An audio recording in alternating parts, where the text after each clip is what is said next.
My next guest is Lindsay Lyons. She is an educational justice coach who works with teachers and school leaders to inspire educational innovation for racial and gender justice, design curricula grounded in student voice, and build capacity for shared leadership. Lindsay taught in New York City public schools, holds a PhD in leadership and change, and is the founder of the educational blog and podcast, Time for Teachership. Welcome to the podcast, Lindsay. Thank you so much, Dana. It's good to be here. Well, tell me about a time when you were in the trenches and managed to crawl out. Yeah, I think for me, it is kind of looking back at the early start to my teaching career. And so, year one, to paint the picture, I was just out of college. I was actually doing a teacher prep program. So I was in New York City teaching fellows, which is similar to some of the other programs out there, the kind of accelerated version of teacher school. And so while getting my master's, while teaching full time, I was kind of putting in 20-hour work weekends. Mm-hmm. So 10 hours each weekend day at the library if it was open, no time for my family, kind of scrambling to create curriculum for my students. I taught, I think, 6 different courses at that time. So it was a little bit all over the place and wasn't very effective. I had an incredibly low student attendance rate. I remember even in year 3, I had a morning class and we had 35 students scheduled into that class. I think 1 or 2 was the average that we had show up. And it was just like, ooh, something needs to change. Like we Yeah. are not doing right by students Mm-hmm. and something needs to change. And so I was luckily able to crawl out of the trenches by really pivoting my planning process, pivoting kind of how I spent my planning time in terms of the periods during the day, how I approached grading, how I approached even curriculum design actually helped me with that as well. On the end of like what I was grading, part of that was what do I even put in front of students to complete in the first place? And how do I really think differently about not just my planning time and grading time, but how I'm spending time in the class with students? Can I give formative feedback? Can I give students more choice so that they're actually showing up to class so that I do have something to grade and assess and give Mm-hmm. feedback on? And also a huge shift in that was how do I center what's important to students and what's important to their daily lived realities? And so I started exploring the opportunity of teaching it was a standardized test, a course that culminated in a standardized test, Mm-hmm.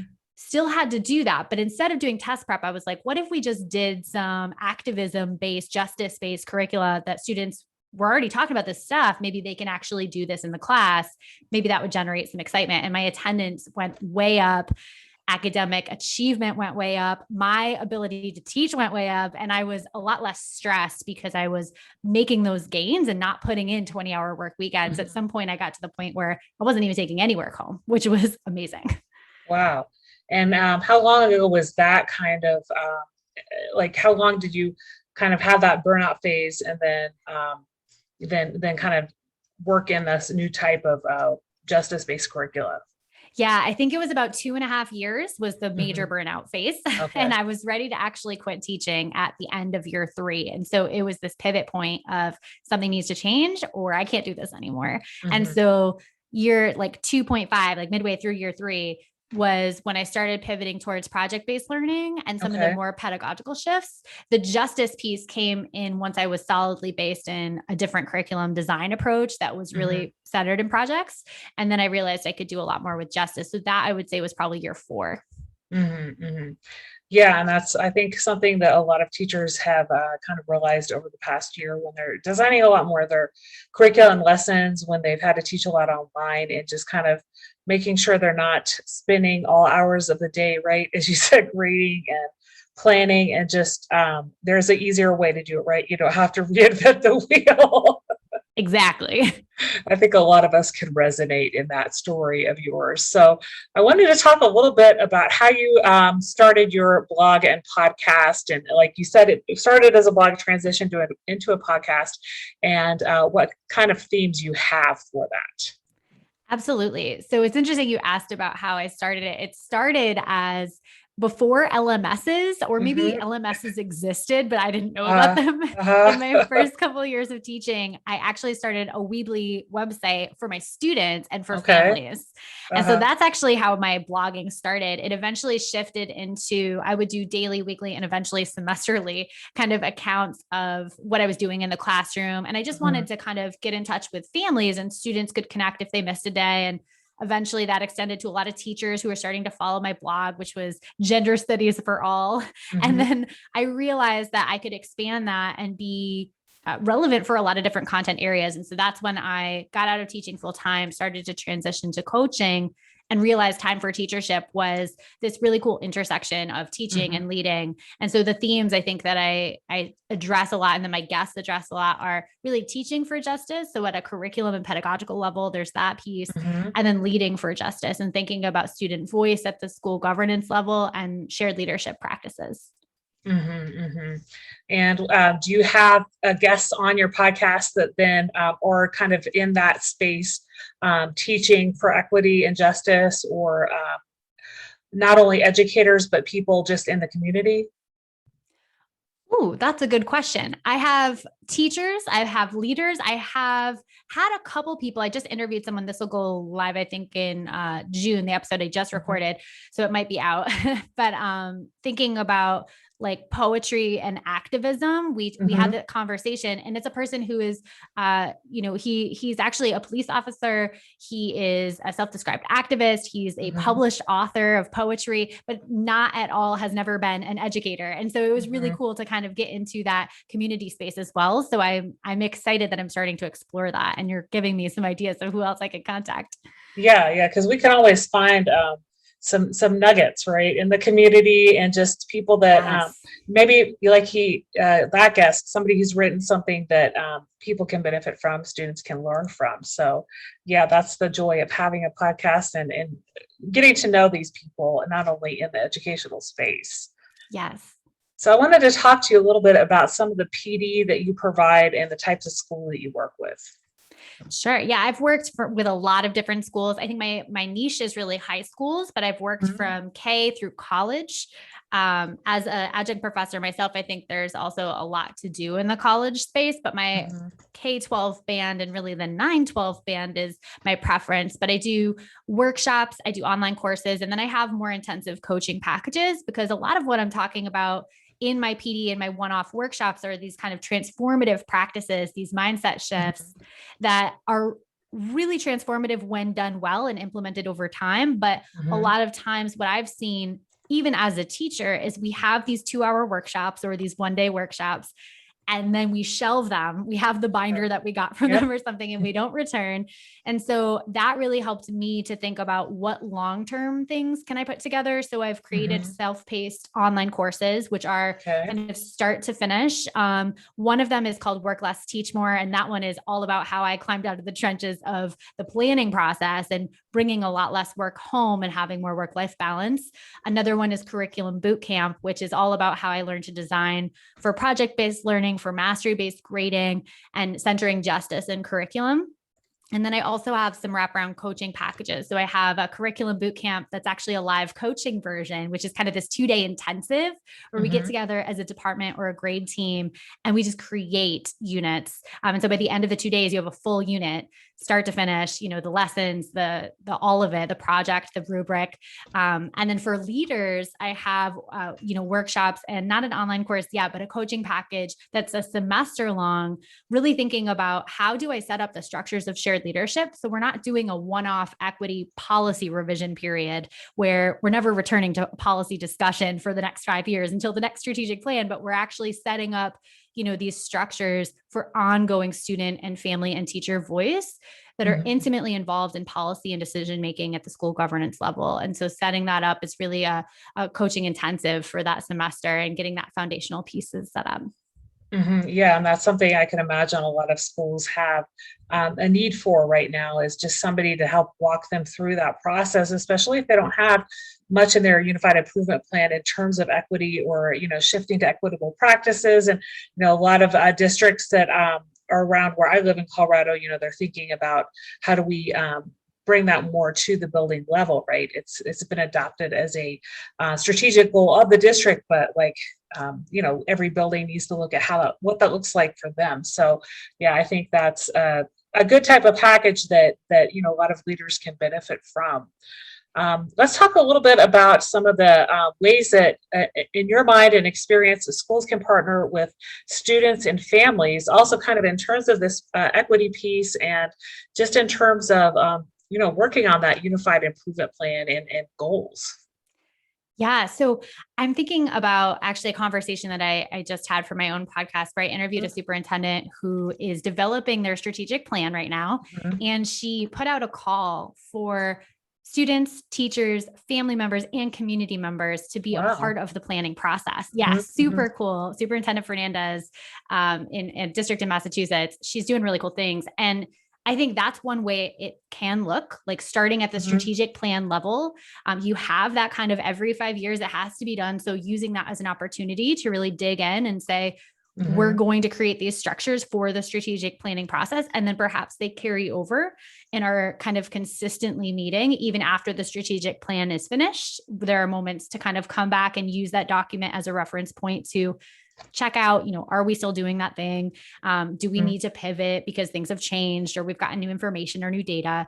And then also, I think another lens that I come through is my dissertation research. And so Mhm. my student voice area of study is really where I started, but I expanded very quickly to shared leadership more broadly.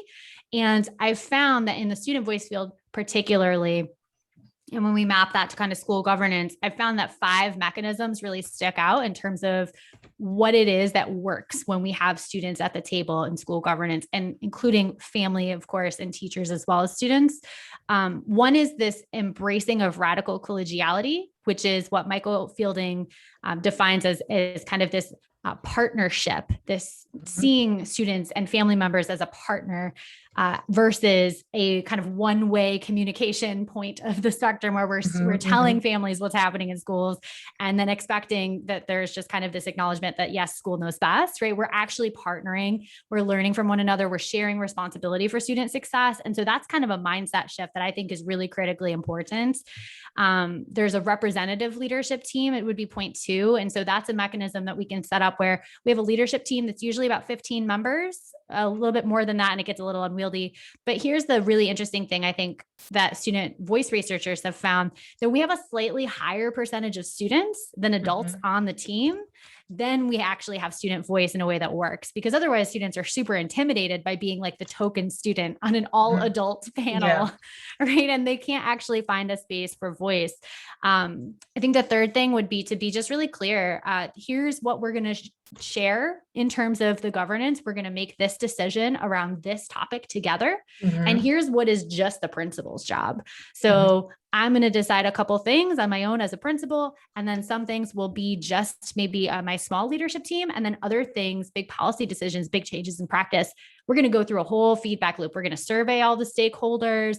We're going to come back to the table together. We're going to go back again to see if the edits make sense to everybody. Mhm. And that, I think, lack of clarity is really a struggle for Mhm. some Mhm. people. And that's where we can say we're a teacher-run school, or we can say we're all about student voice or family partnership, but that kind of crumbles when we aren't clear about what that looks like. Yeah.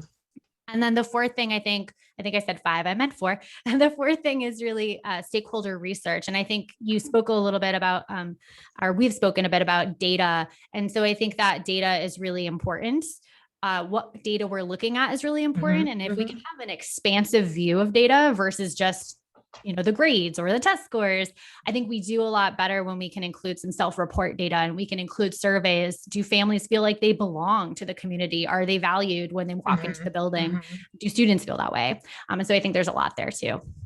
Yeah, that kind of ties into that question I was talking to you about in the pre-chat about how the data schools collect impact equity. And having been an administrator in a Title I school, I kind of see how that impacts like how we're serving those students who are free and reduced lunch, or if we have a large number of Latinx students, for example.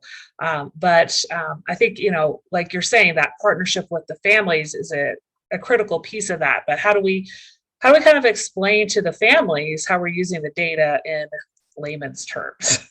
Mhm. Yeah, absolutely. I think when we when we reach out to families, a lot of Mhm, times we kind of mhm. choose one way to reach out. And Yeah. then, a family member doesn't have a cell phone or they don't have an email address Mhm, or, and we say, okay, there's not that back and forth communication. They're not responding. So I think first, just being able to be thoughtful about what are the best ways that we reach out, mhm. and what are the various ways we welcome families in. So if it's family school night, what about the people who work nights? If it's family school day, what Yeah. about the people who work days? And just making sure that there is an actual opportunity for families to be able to have that back and forth conversation. And then Mhm, I think also, another piece that's often missing is kind of the follow up. I think mhm, mhm. families can tell if we're just asking questions on a survey, but we never follow up on what the families report that they need, or that they don't feel like they belong, or they're not being listened to. If we're not taking action as a result of the survey, and students too, for that matter, if we're Mhm, not taking action based on those results, there's going to be kind of this disengagement of, we're not mhm. actually going to fill out the survey. Why would I waste 10 minutes doing this if you're not acting on it? Right. But also this lack of trust. So if I am Yeah. filling it out, if I am answering, I'm not answering honestly because I don't feel like anything will actually be done. And so I think Mhm, those things are really important to kind of keep in mind as well. mhm, mhm. Yeah, and that kind of reminds me of a job when I was collecting attendance data, and then I would interview the families aside from the students, kind of, and then develop a plan based on the answers to the two surveys, right? And so, that was really interesting collecting that data and seeing kind of that trajectory. Obviously, we have the data on the student going back to their grades in the past, but also kind of looking at those intrinsic and extrinsic motivators for coming to school, right? And then, but yeah, I wouldn't say that was a survey that was kind of one and done, because you did then communicate further with the family if the attendance didn't improve. And I hope that that helped the family feel like they were more partnering with us, right? Because I often feel like families are called right when something negative is happening, grades, attendance, or discipline, and they think the school's out to get them or judge them as a parent. And that's why both of us have that commonality, and like it's so important to bring them on board and partner with them, right? So yeah. Absolutely. And I think to your point too about how do you communicate it in layman's terms as well, I think Mhm, sometimes um we create, as scholars, as researchers, we create sometimes these surveys or these items that just are really mhm, heavy in mhm. researcher language as Yeah, well. yeah. And so I think being able to create a survey, I've learned so much about survey creation just through my dissertation. And I had a Mhm, wonderful mhm, mentor in doing that. But she was really insistent that it should flow like a conversation. We should mhm, use language that's really accessible. And we should also explain exactly why we're doing each piece of the survey. Like, why are we asking these questions and how is it relevant? And I think so much of that from surveys that I've taken as an individual is lacking. And then I'm not as mhm, invested mhm. in providing the information. I'm not as confident that it's going where I need it to go, or I'm just confused and frustrated because I don't understand what they're actually asking me to say. Mhm, mhm, mhm. Yeah, I get that kind of, and just making sure that the parents are able to kind of understand why the survey is being done as well, and how we're going to use the results of the survey. I wanted to shift a little bit and talk about unconscious biases, both being white females, and just kind of what are some of those biases when we're working with students or families that often, are coming up that we're not necessarily aware of, and how can we be more open to, I would say, just doing better and overcoming some of these biases that maybe we've grown up with.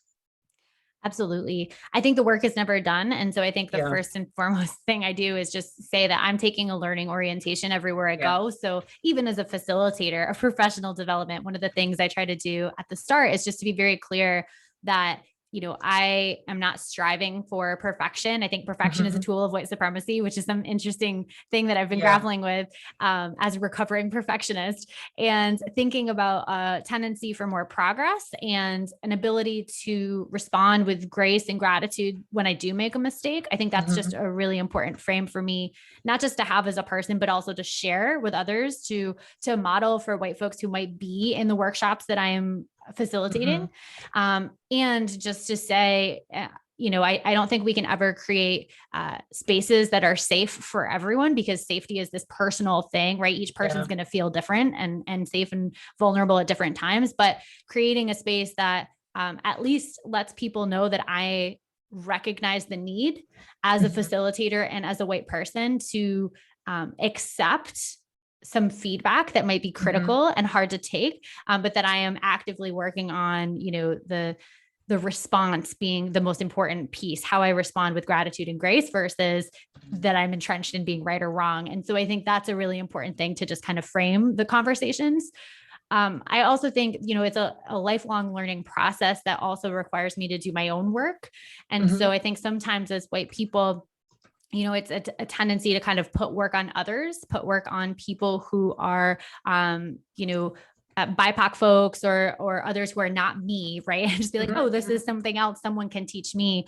I think about this very powerful example from the Teaching Hard History podcast. Hassan Kwame Jeffries talks about how his son, I don't remember how old his son was, but in elementary school, and his child was in a class about Rosa Parks was being discussed. And the teacher shared what most people learn about Rosa Parks, which is this very abbreviated version of her in history, and came home and said, we learned about Rosa Parks. And he says, okay, there's a lot more to that story. So we're going to unpack that. The kid let the teacher know.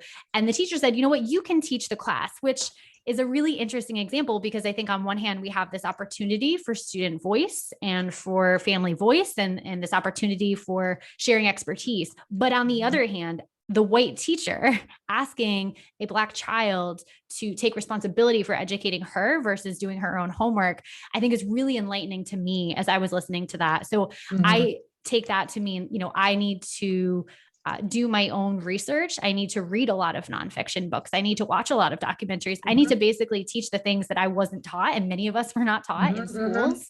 And especially as a teacher I used to teach history and literacy, and these things are often rooted in white supremacy. So I actually have to unlearn and teach myself, what was wrong and how I was taught, to be able to do that work continuously. And again, the journey's never over. We're not going to be perfect, but if I can strive for progress, I think that'll be good. Yeah. And that's a perfect example is we just had that 100-year marking the memorial of the Tulsa massacre, the Tulsa race massacre, right? And how, I lived in Tulsa when I was in high school, and they never talked about that, right? And so just kind of that unpacking the history that was hidden, right? And now recognizing those businesses and, the families, the survivors, and finding out more about the history, just that has been hidden by white supremacy. I think, like you're saying, you have a great point in watching documentaries, reading books, and just finding out more, right? Unlearning kind of how we learned to teach social studies. Do you have any books that you would suggest listeners read? Oh, so many books. Okay. Let's see. The New Jim Crow by Michelle Alexander, I just think is fabulous. It's older now, but it was powerful. Cast by Elizabeth Wilkerson is also amazing. From an educational standpoint, I love Cultivating Genius. So less about unlearning history, but more just about how do we center justice in pedagogy and curriculum. And that's by Dr. Goldie Muhammad. Another educational book I loved in terms of centering justice and kind of thinking about pedagogy in new ways is by Dr. Bettina Love. We Want to Do More Than Survive. That's a really good one as well.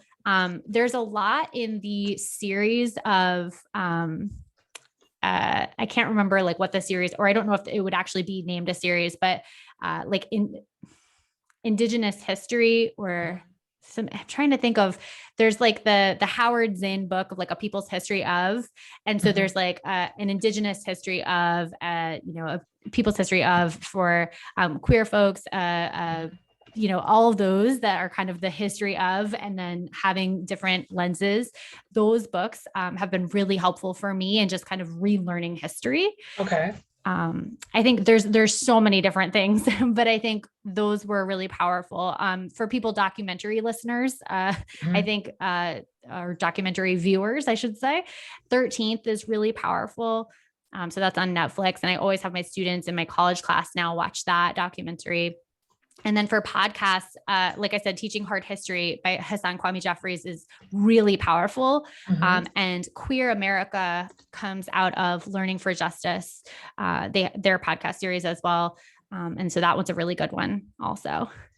Okay. Thank you so much for those suggestions. I'll put those in the show notes.